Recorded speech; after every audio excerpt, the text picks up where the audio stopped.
Luzon, Visayas, Mindanao at buong mundo. Ngayon ay Lunes, araw ng Pasko, December 25, 2023. Ako si Barbie Mulak at ito ang Balitang A to Z.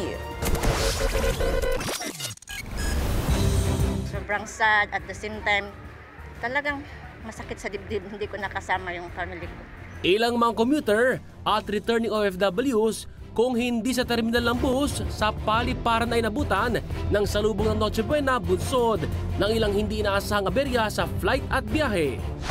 Sa buong 9 years na yun, ang natatandaan ko is 2 beses pa lang ako nakauwi ng Pasko. Habang iba kasama ang pamilya, mga Pilipinong nagtatrabaho sa kabila ng selebrasyon ngayong Kapaskuhan, kilalanin.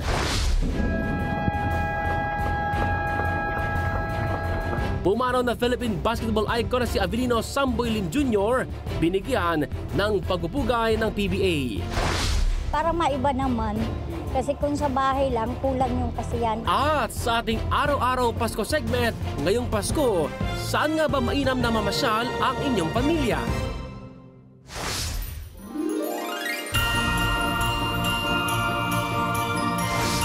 Magandang gabi, pambungad sa ating newscast. Kung hindi sa terminal ng bus ay sa paliparan na sumalubong ng Noche Buena ang ilan sa ating mga ka-A to Z na naipit sa Southern Metro Manila, bunsod ng ilang mga hindi inaasahang aberya sa biyahe man at flight.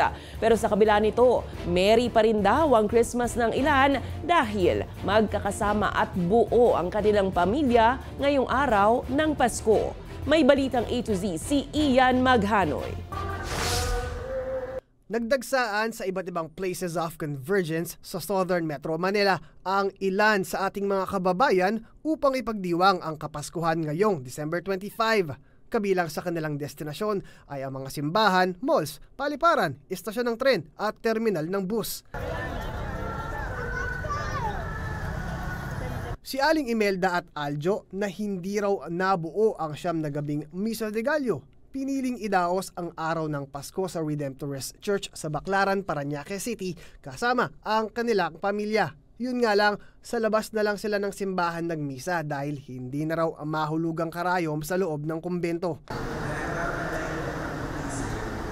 Kanina nagsiksikan, kaso pangalawang simba na ata ito sa hapon eh. Kaya medyo napalit na naman ng mga tao. Kaya lang dito na lang kami kasi puno na sa loob, di na kami makapasok. Wala po kasi kaming handa po, kaya ginawa lang po namin is magsimba na lang po. Tsaka kakain na rin po sana. Yun lang po eh. Sa Parañaque Integrated Terminal Exchange o PTEX, halos punuan din ang mga pasahero sa boarding pass katulad ng mga nagdaang araw bago ang araw ng Pasko. Ang returning OFW na si Suzette na galing Taiwan sa PTEX na mag-isang sumalubong ng Pasko. Delayed raw kasi ang kanyang flight, bunsod ng lakas ng pag-ulan ng niebe doon. 11 ako dumating, tapos naghintay na lang ako.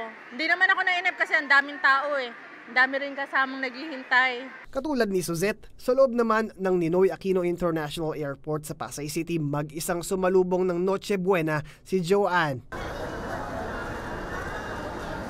Dapat flight ko po. Nung 24, naiwanan po ako ng eroplano. Kasi gawa po ng heavy snow sa Korea na na-delay po yung flight ko. Supposed to be December 24, 4:40 arrival ko po dito sa Pilipinas. Ang problema nga po, na-delay gawa ng heavy snow. Yes po. Tapos na-rebook yung ticket ko. December 26 na po ang alis ko papunta po ng Pagadian City. Pero hindi pa naman daw huli ang selebrasyon dahil may New Year's Eve pa naman. Sobrang sad at the same time, talagang masakit sa dibdib, hindi ko nakasama yung family ko. Pero babawi naman po this New Year. Sa kabila nito, maluwag ang departure area ng paliparan para sa katulad ni Jovi na first time makikipagsapalaran sa Dubai bilang OFW. Hindi naman po kasi holiday po eh. Holiday, swabe po siya. Kung gusto niyo po mag-travel papuntang airport, mag-ano lang po, alis po kayo ng mas maaga pa rin. Kasi para hindi kayo malate sa flight niyo. Samantala, sa Taft Avenue Station ng MRT, blockbuster ang pila sa ticketing booth pa northbound.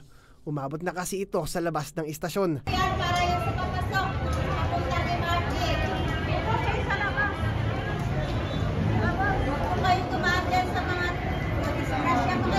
Pero ayon sa ilang commuter ng MRT, pag minute ng Pasko, hindi naman siksikan. Ang isang German namang ito, maganda ang experience sa Blockbuster na pila dahil sulit naman daw kasi ang magpasko sa Pinas. Because the Christmas season is really nice in the Philippines compared to other countries. Sa kabila nito, masaya ang Hambugana family at Pailado family. Hindi raw kasi pumalya ang kanilang taunang Christmas celebration nang magkakasama sa isang mall sa Pasay City.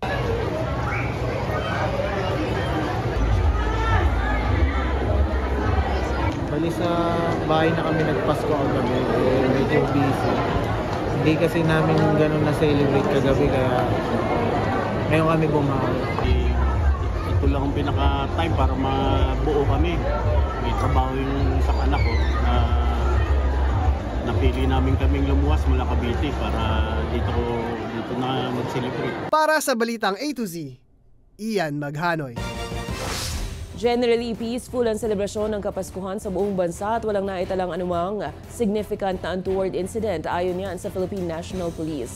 Dagdag pa ni PNP spokesperson Police Colonel Jean Fajardo, bumaba din ang crime statistics nationwide ng halos 66% na nagpapakitang maganda ang kinalabasan ng paglatag ng seguridad ng kapulisan. Asahan na rin anya ang tuloy-tuloy na pagpapatrolya ng kapulisan sa mga lansangan hanggang sa pagsalubong ng bagong taon para sa mas maayos at ligtas na pamayanan.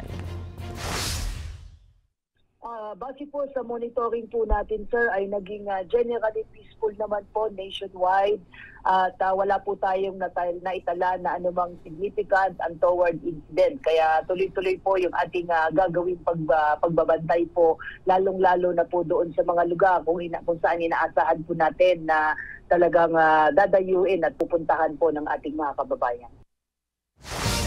Sa mga park at zoo, ilan yan sa napiling pasyalan ng ating mga ka-A to Z ngayong mismong araw ng Pasko. Bukod sa less gastos, mas makapagbabonding daw talaga rito dahil nature at adventure-friendly sa pamilya. Pero kasabay nito, ang isang health advocate may paalala. Alamin yan sa Balitang A to Z ni Ace Cruz. Sa park na ito sa Quezon City na piling mag-picnic ng pamilya ni Jessie ngayong mismong araw ng Pasko. Maganda rin sa memory naming mga pamilya. Kasi kanya-kanya na kami may mga pamilya na kami bawat isa sa amin. Bukod sa libreng pasyalan, pagkakataon din daw ito na makabanding ang 92 anyos na ina. May banding talaga din. Kaya kahit hirap magbiyahe. Ganito rin, ang ilan pang pamilya na matapos magsimba ay dito na sa park sumadya. Para maiba naman. Kasi kung sa bahay lang, parang kulang yung kasiyan. Kasi yung mga bata, naililibang namin dito. Ang balikbayan namang ito mula Canada, hinahanap-hanap daw ang kakaibang saya ng Paskong Pinoy. Mas lively rito. Maraming happenings. Sa pagtataya ng pamunuan ng QMC, umabot din sa higit 40,000 katao ang nagtungo sa parke nitong pagsapit ng gabi. Habang hanggang 50 katao naman ang inaasahan ng QMC sa New Year's countdown sa December 31. Star-studded po ito kasi may mga maraming banda. Alas 4 pa lang ng hapon ay magsisimula na yung concert. 12 to 15 minutes po yung fireworks display na ihanda ng lungsod Quezon po natin. Around 30 to 50,000 din po yan.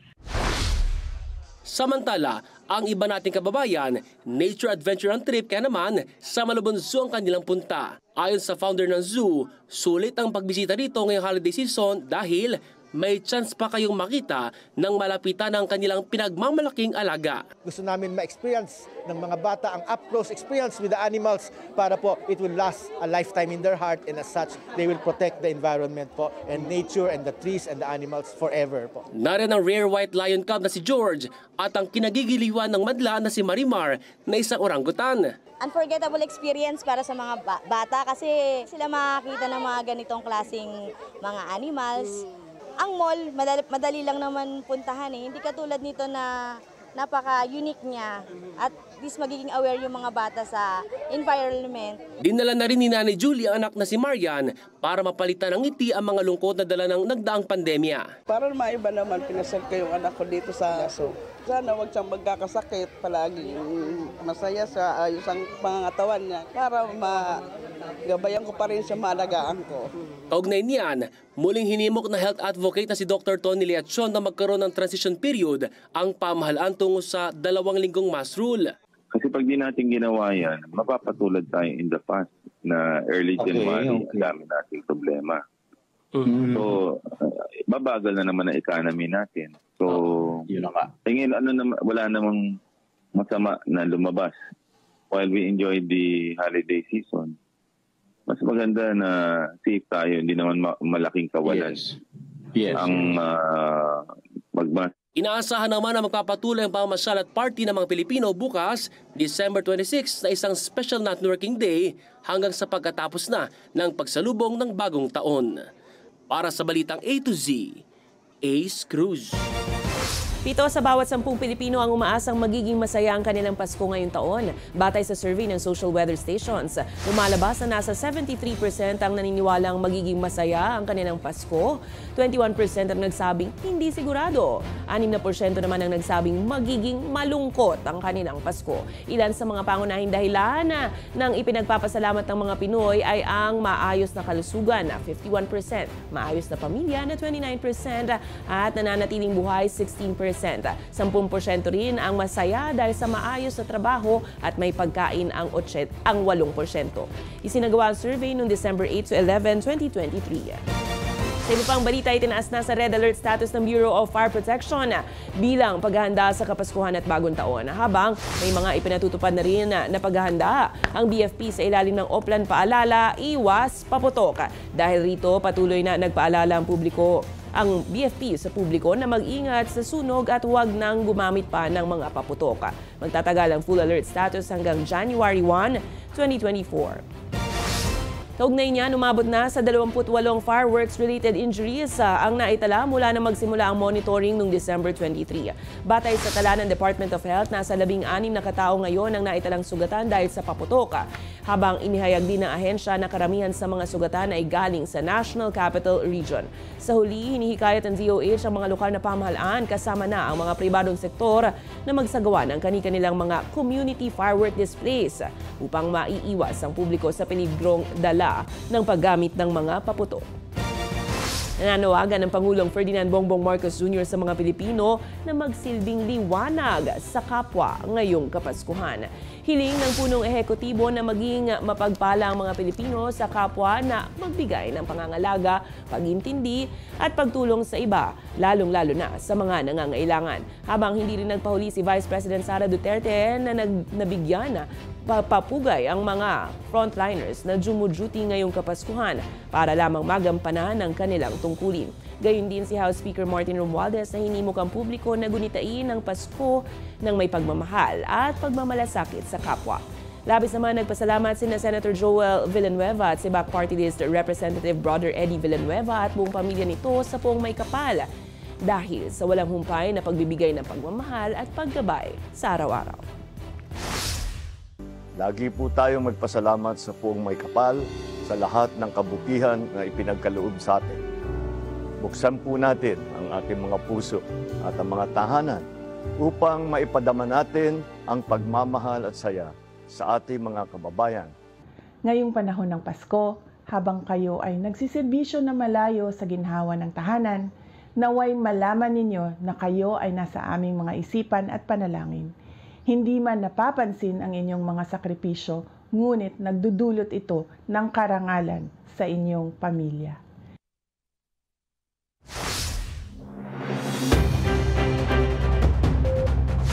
Para sa ating mga motorista, magkakaroon po ng medyo malaking dagdag presyo sa petrolyo ngayong linggo. Batay sa inilabas na abiso ng mga oil companies, 1 peso at 60 centavos ang magiging taas presyo sa kada litro ng gasolina, 1 peso and 54 centavos sa kada litro ng kerosene habang 1 peso and 70 centavos naman sa kada litro ng diesel. Isa sa mga dahilan ng pagtaas ng presyo ng petrolyo ay dahil sa nangyaring pag-atake kamakailan ng rebeldeng grupo na Houthi ng Yemen sa mga barkong dumaraan sa Red Sea. Samantala, konting good news, inanunsyo ng San Miguel Corporation na hindi maniningil ng toll fee ang kanilang mga expressway ngayong paparating na bagong taon. Ayon sa SMC, libre makadaraan ng mga motorista sa South Luzon Expressway, Star Tollways, Skyway System, NAIA Expressway at Tarlac, Pangasinan, La Union Expressway o TPLEX. Mula po yan alas 10 ng gabi ng December 31 hanggang alas 6 ng umaga Enero 1. Dagdag pa nito, ito ay kanilang tradisyon na bilang pakikisa sa selebrasyon ng Pasko at Bagong Taon at tulungan ang mga biyaherong mabilis na makauwi sa kanilang mga mahal sa buhay. Idinaw naman ng SMC na walang pagbabago sa mga toll fee at operasyon na NAIAX at Skyway Toll Plaza. Susunod sa ating araw-araw Pasko segment, mga Pinoy na nagtatrabaho sa kabila ng mga selebrasyon ngayong Kapaskuhan, kilalanin. At sa ating balitang A to Z Sports na mayapang basketball icon, Samboy Lim, binigyang pugay ng PBA. Abangan ang kumpletong ulat sa pagbabalik ng balitang A to Z.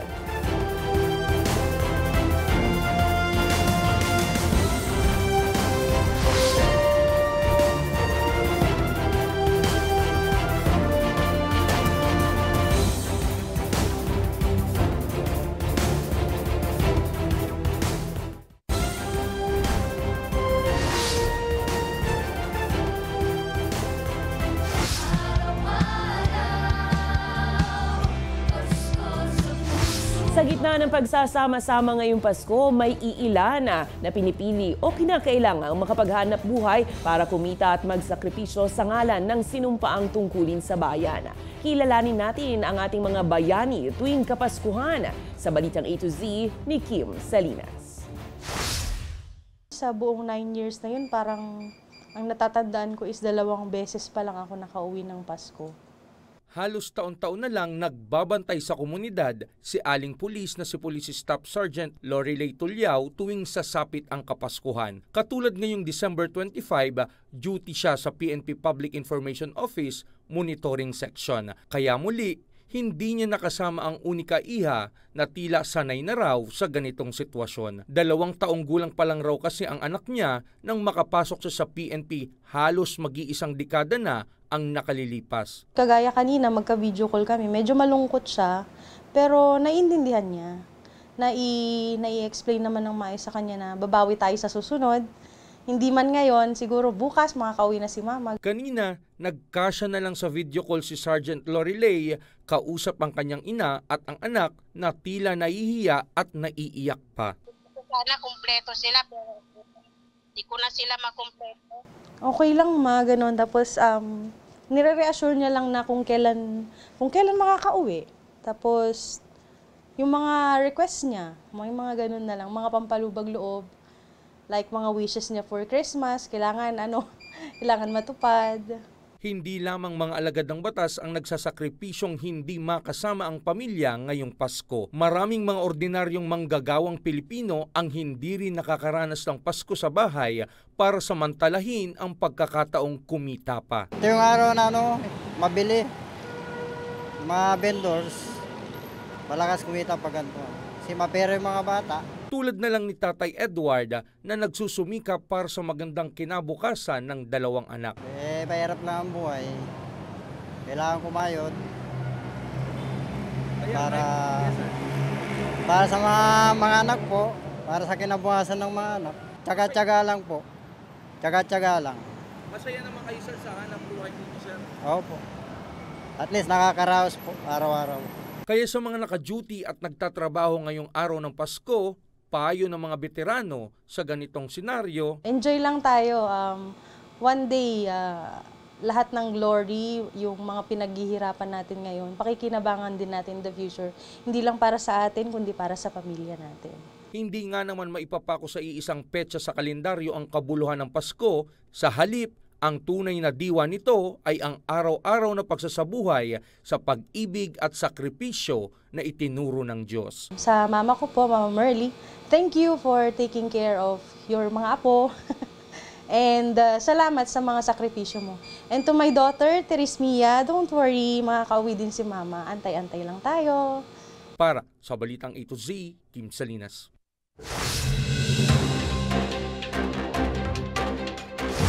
Bumagsak ng 67% ang focus crimes na naitala ng Philippine National Police sa bisperas ng Pasko ngayong taon kumpara noong 2022. Ayon sa PNP, 34 na insidente lang ng focus crimes ang kanilang naitala. Samantala, 9 na miyembro naman ng New People's Army ang nasawi ngayong araw sa pakikipagsagupaan sa Armed Forces of the Philippines sa Malaybalay City, Bukidnon.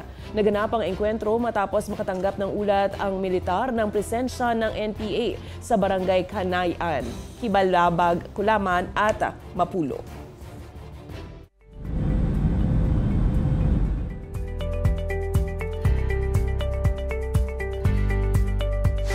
Tuloy ang giyera sa pagitan ng Hamas at Israel sa kabila ng mga panawagang ceasefire at ng selebrasyon sana ng Pasko. May balitang A to Z Overseas si Billy Torres. Abo na nang umuwi sa bansa ang overseas Filipino worker na si Paul Castelvi noong Sabado, 2 araw bago ang Pasko. Kabilang si Castelvi sa 4 na Filipino caregiver na nasawi noong October 7 sa unang pag-atake ng militanteng grupong Hamas. Kasama naman ang asawa niya at 1 buwang gulang na anak sa nakauwing ligtas. Sa Gaza, imbis na ingay ng selebrasyon ng marinig, tensyon mula sa geriya ng nangibabaw matapos magpalipad ng Israel Defense Forces ng airstrike sa kasagsagan ng bisperas ng Pasko. Ayon sa Hamas, sa isang gabi lang 200 sibilyan ang nasawi sa pag-atake. Habang sa panig ng Israel, 5 katawan ng mga bihag ng Hamas ang sinabing na-recover at binalik na sa kanilang bansa. Nanindigan si Israeli Prime Minister Benjamin Netanyahu sa paulit-ulit itong punto na hindi tatapusin ang gera hanggang sa mabawi ang mga na-hostage at matugis ang militanteng grupo. This is a battle not only of Israel against these barbarians, it's a battle of civilization against barbarism.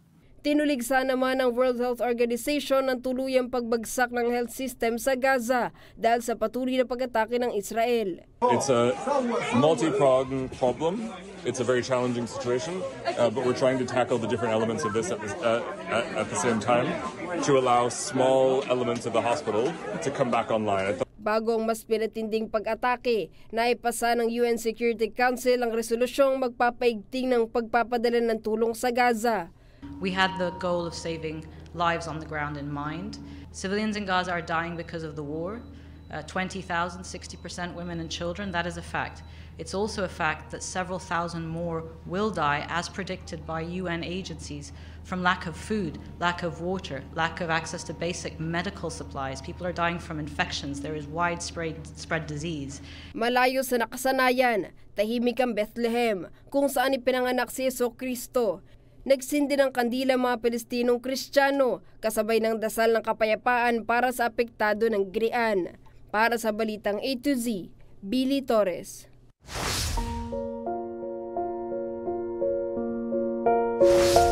Binigyan ng huling pagpupugay ang pumanaw na Philippine basketball legend na si Samboy Lim o mas kilala sa totoong pangalan nitong si Avelino Samboy Lim Jr. ng Philippine Basketball Association. Ipinakita ang huling pamamaalam sa pamamagitan ng 5 segundong final buzzer. Sinundan din ito ng baliktanaw sa ilang mga nagdaang laro ng basketball icon. Tinaguri ang Skywalker dahil sa natatanging galing na ipinakita nito sa larangan ng basketball. Taong 1986 nang magsimula makilala sa natatanging nitong kupunan na San Miguel Beermen. 1997 naman nang magdesisyong magretiro si Samboy sa basketball dahil sa mga tinamong injury. Pumanaw ito noong Sabado, December 23, 2023 sa edad na 61. Sa aming pagbabalik sa pagbubukas ng mga pelikula sa MMFF ngayong Pasko, ilang bituin sumulyap sa mga sinehan. Manatiling nakatuto, kayo ay nanonood ng Balitang A to Z.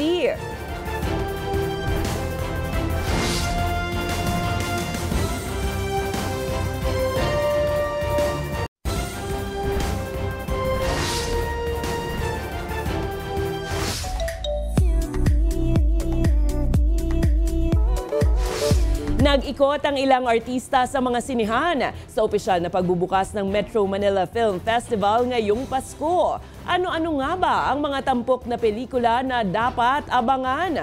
Alamin sa Balitang A to Z Showbiz ni Lane Garcia. Handa na ba kayong matakot?